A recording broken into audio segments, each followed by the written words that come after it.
तुमच्यासोबत असं होतं का की पाळणा हलवत बसलो की बाळ झोपतंय आणि जसं थांबलंय की लगेच सुटतंय? हॅलो फ्रेंड्स, युगांच्या ब्लॉगमध्ये तुमचं मनापासून स्वागत आहे. काय म्हणता, मस्त आहात ना? आज युगांचीच पूर्ण झोप झाली 11:30ला. तयार वगैरे होऊन जेवण वगैरे करून युगांश बघायला लागलाय आणि म्हणत असेल, माझे नखे किती वाढलंय. पण खरं सांगू का, मला थोडी भीतीच वाटते, काही चुकून लागायला नको म्हणून. पण तरीही उद्या मी नक्की काढणार. मग काय, माझ्या युगूसोबत थोडी मस्ती केली. थोड्या वेळाने माझ्या हिरोला झोप यायला लागली, पण झोपायचं नावच घेत नव्हता. मग पाळण्यात ठेवलंय तर बघा काय भारी नाटक करतोय, इथं पण झोपत नाही. मग काय, त्याला काढलं आणि लगेच त्याच्यासोबत त्याचं मूड पुन्हा जागी झालं आहे, मस्ती करायचं.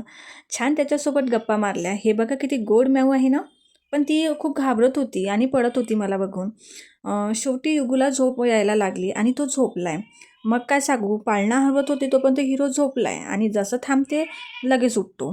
असं 5-6 वेळा झालं आहे. शेवटी शेवटी मात्र झोपला गोडपणे आणि मी पण थोडा आराम घेतला आहे. तर असाच गेला माझा आजचा दिवस. कसा वाटला हे नक्की कमेंटमध्ये सांगा. बाय.